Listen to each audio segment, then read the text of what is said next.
We'll get to provide an overview of the intelligence support provided under 365 to support your surveillance asset, your port inspection assets, information sharing, a key fundamental at the heart of what we do in the Pacific, sharing information across the members as well as the partners.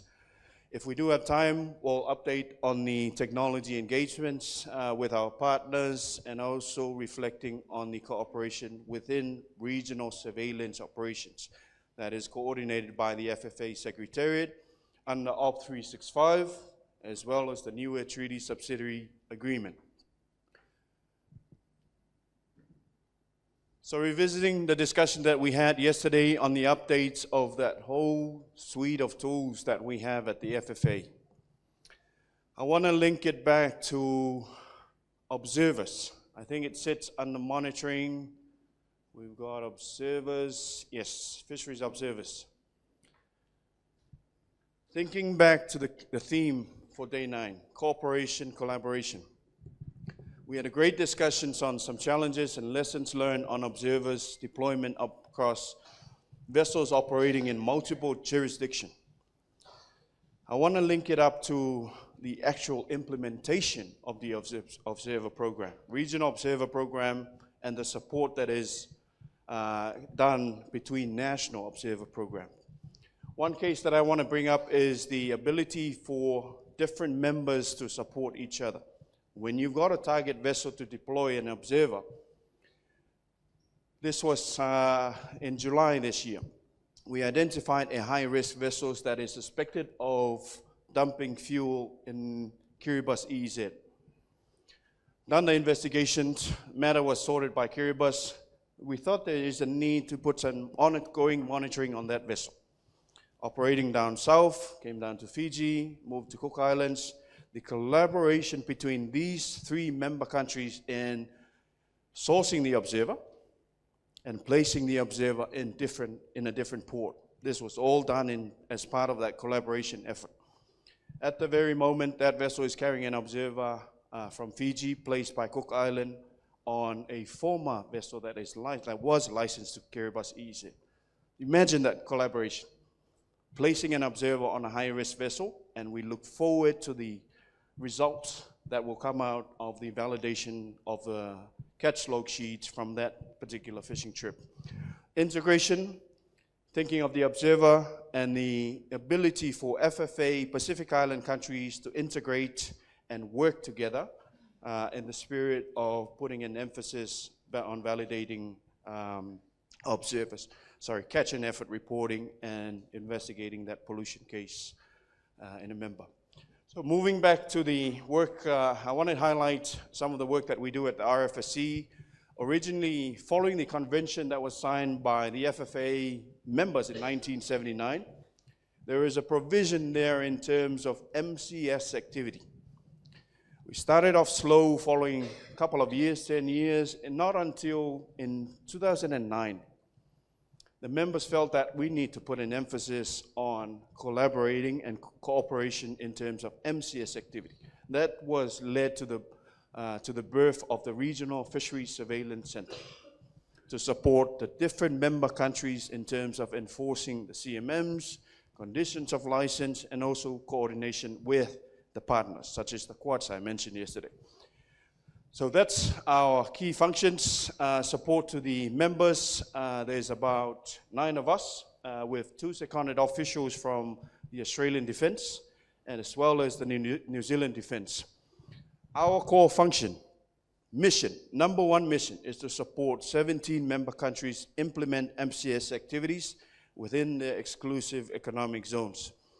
If we do have additional resources, we'll look at the adjacent high seas. What's happening there? What are the risks that is being posed by vessels operating just outside of the EEZs, but within the convention area? The framework, this was adopted in 2023, just last year, by our governing council. What we should do and what we should not do. 3 core functions I want to highlight to you. The ability to provide, transmit accurate maritime domain awareness picture to inform your surveillance needs and also your port inspections whatever MCS activities. Number two, and this goes to the heart of what we do, is the planning and coordination of surveillance activity. We're looking at the region. There's regional operations that I'll talk about it later that we implement on an annual basis, but also supporting national operations, bilateral operations that the Quads have provide to the Pacific Island countries. So that communications and coordination, facilitating your surveillance needs to the partners that are willing to provide support.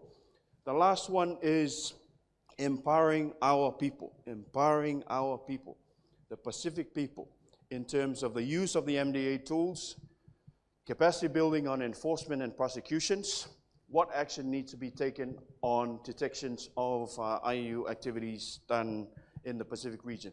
So that's the three main core functions we do at the Regional Surveillance Center. On number one, we use a number of multiple data sets that we factor in a risk assessment process, identifying high risk, medium risk, and low risk. And you see here, implementing the regional surveillance picture and also our regional management facility. All of that is intended to inform what you do at national level. We do have access for our partners on these tools and multiple data sets, and we're looking at improving those data sets, even the use of AI instead of the human analysis that is done at the surveillance center. Coordination. You note from this slide that while we are at the center of coordinating all these surveillance activities, we collaborate with a number of partners, those that are providing the data, from the WCPFC Secretariat you heard yesterday, those that are providing the assets, the Pacific Maritime Security Program, those that are providing MDA tools, technology partners, some of them, the two gentlemen that are sitting in front of the front desk, our key partners in the form of technology engagements. Our two key stakeholders are our members. That risk assessment picture to be provided to the members and also our Pacific Quads, Australia, France, New Zealand, and US that are providing the assets to the Pacific Island countries. I want to note here that while we're focusing on IUU fishing, that's our primary role. There is expansion of the scope of what we do in the space of transnational crime as well. So we're engaging with the PTCCC, the customs, immigrations, and also others that are in need of support from the MCS tools that we have and the surveillance platforms. Sorry, I did want to highlight as well, while we've got taskings and liaisons between the members and the Quads, we also have collaborations within the members themselves. I've got a few case studies that talks about Cook Island helping Niue, PNG helping Vanuatu, those sort of bilateral relationships that are happening within the 17 member countries themselves. Investment in technology and linking up to the network and the information exchange that is done by the members at the Regional Surveillance Center during regional operation. That's one key highlight, was bringing secondis. People, some of them are in the room that have been up to the center and helping out with the data analysis. The next one I want to talk about is the Pacific Quads engagements. A lot of surveillance help. We wouldn't get to where we are now without the support from our Quads. We have MOUs that has been signed with all the Pacific Quad members, including data access, surveillance assets, air and surface, even in the form of capacity building as well. All these pictures are from operations in the past with the extraordinary support that is providing via air and surface to the Pacific Island countries. In terms of the data sets, we're using the regional surveillance picture, multiple data sets, VMS, surveillance, boarding inspections coming in from port and at sea, vessel registers, catch and effort, new one from SPC, license list, observer data, satellite remote sensing data, even as far as investigation and prosecution data that is coming from what actions has been taken by the members. within on those high-risk vessels. So while we have the data sets that has been established, we're looking at evolving based on the priority risks, and that's the one that we spoke about yesterday on remote sensing satellite data and catch and effort, the work that we do with SPC on the risk assessment on log sheets, as well as any anomalies on those positional reporting. Case study number one, I want to bring this up, the integration and the collaboration. Reflecting on the collaboration between the US, RFSC, our satellite provider, as well as New Zealand that took this up at the WCPFC process. So we're looking at the High Seas Pocket 1. On VMS and AIS, there's no vessels there. We continue to put emphasis on it because it's a high-risk area based on the fleets that are coming in from Asia. We ordered a satellite scan, this was back in 2022, synthetic aperture radar on the area. It came up with results of vessels that there is potential objects on the surface of the ocean in that area. That got to a lead of intel support that went to the asset that was operating out of Palau, a US Coast Guard C-130, and it took images of vessels that are actually fishing there. Not on the not on the WCPFC register, not reporting on VMS as part of the CMM requirements. These were our evidence on these cases.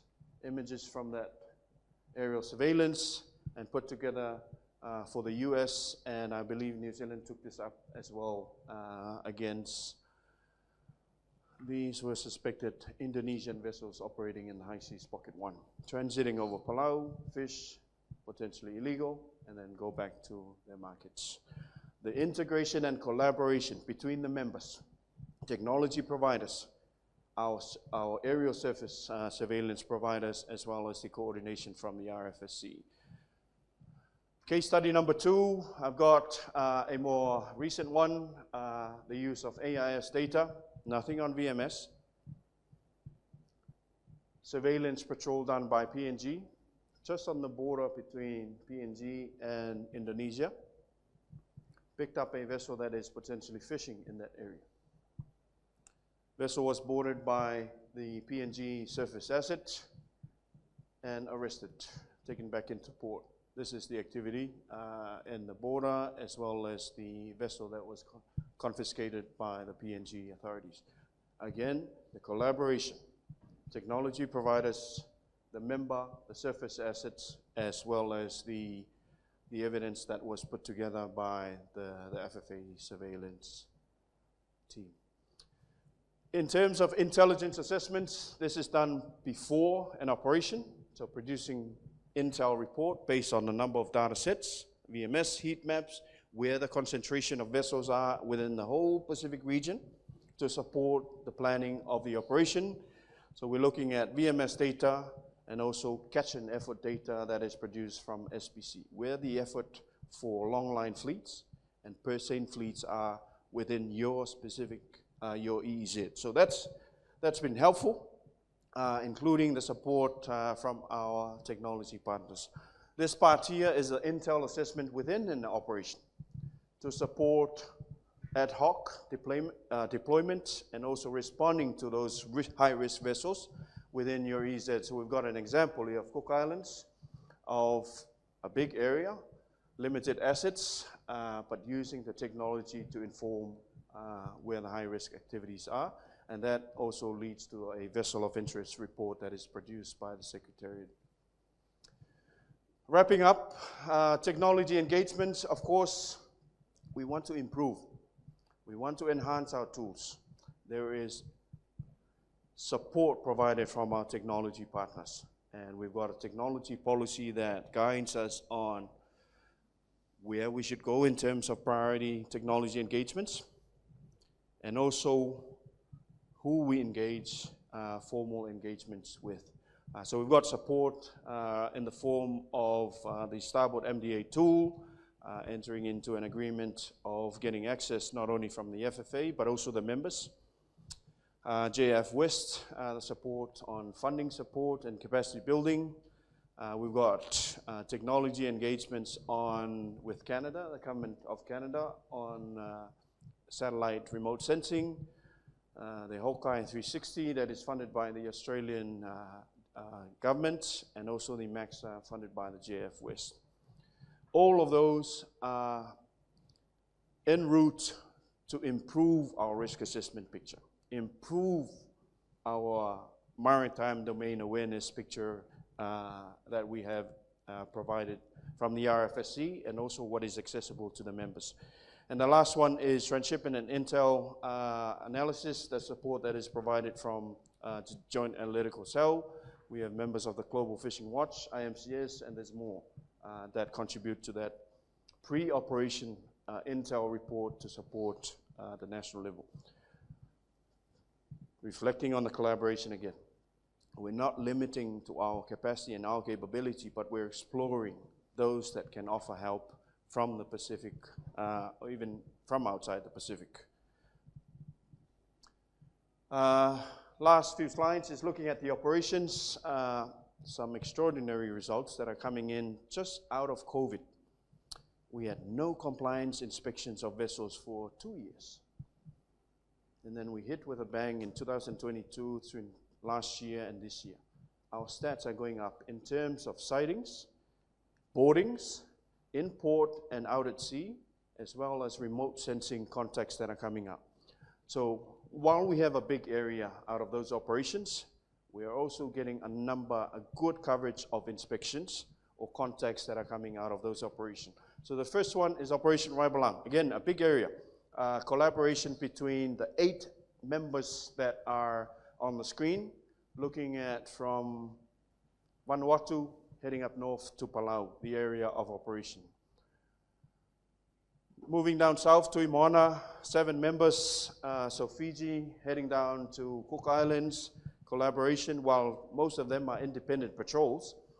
There is great support provided from those that have surveillance assets, those that have key ports such as Fiji, providing coverage of vessels seeking shelter into ports, but we'll hit them with port inspections, and the Quad support. The third one is moving up a bit north, central, Operation Island Chief, 11 members working together. And the last one is Operation Kurukuru, all of the 17 member countries working together to combat IUU fishing, and that 21 million square kilometer area that we're looking at. There is an emphasis of looking at ports, key port states. I believe Francisco has covered that. The quality of and the coverage of vessels that are sheltering into ports during operations.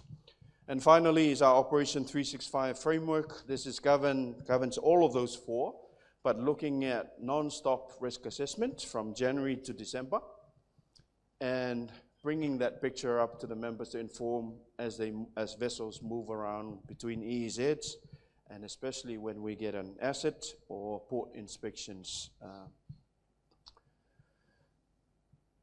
Cooperative surveillance activities under the Niue Treaty Subsidiary Agreement. One of my highlights during my service at the FFA Secretariat is looking at and observing members helping each other. The Pacific spirit. Under the Niue Treaty Subsidiary Agreement, it formalizes those bilateral or sub-regional cooperative MCS activities, assets, surface, air, and even capacity building. Not limited to those surveillance, but also capacity building and others such as what you see on the screen. So the first one is the majority of our cooperative activities have always been support from New Zealand and Australia in the form of an aircraft or a surveillance asset. Last year, we got a hit on heading in a separate direction. Forensic, legal, and investigation support provided by New Zealand to Cook Island on an investigation of a case that they needed help, needed capacity help. That was all done bilateral under the Niue Treaty Agreement, even cross-vesting of powers of the officers to actually help with the investigation process.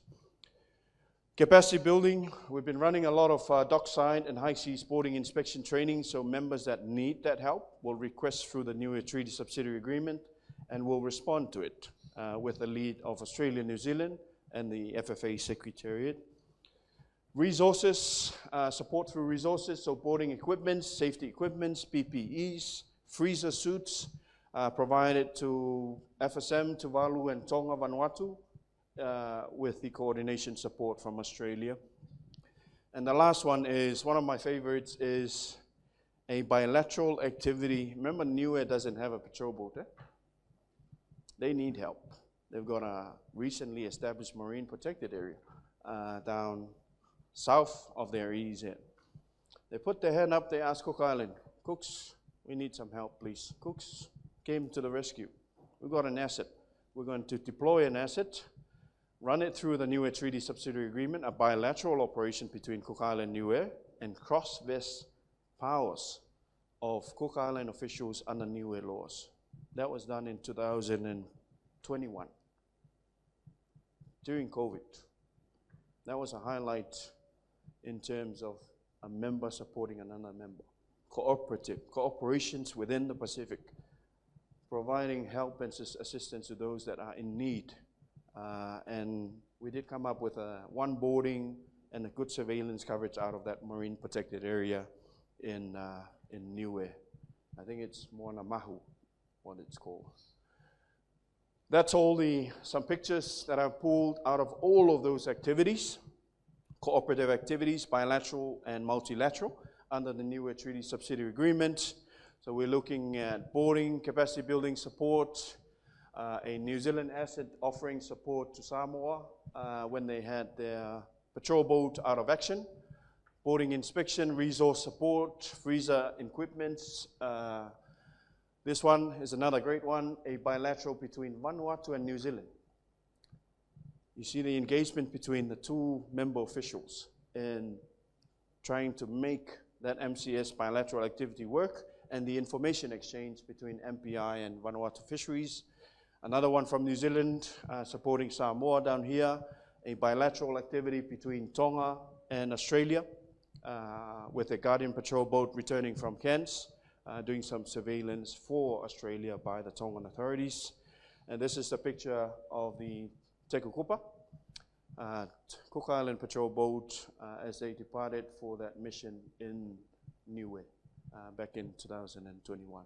So that's a summary of the cooperation of what's happening. At the heart of it, FFA's coordinator is an administrator of the Niue Treaty Subsidiary Agreement. All of these activities are formalized in the system. A member requesting support, which meets our foreign affairs, the top level officials' requirements on formalizing these exchanges between two countries. The output or results of these operations are also recorded on the system, accessible by only the parties, as well as high-risk vessels. What are the results? What are we finding? Do we need follow-up on those high-risk vessels?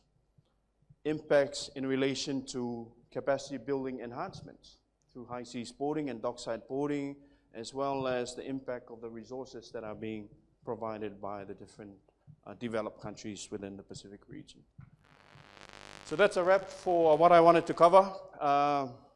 Again, coming back to the theme, collaboration and cooperation at the heart of what we do.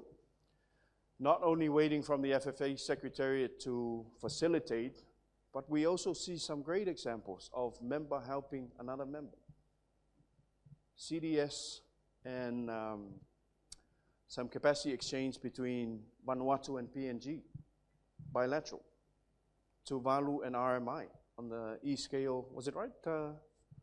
All that bilateral. It's not recorded under any formal agreement, but it's done at the national level and between member countries. So I want to wrap it up with that, and some great results and a great example for the whole world to see the collaboration happening in the Pacific.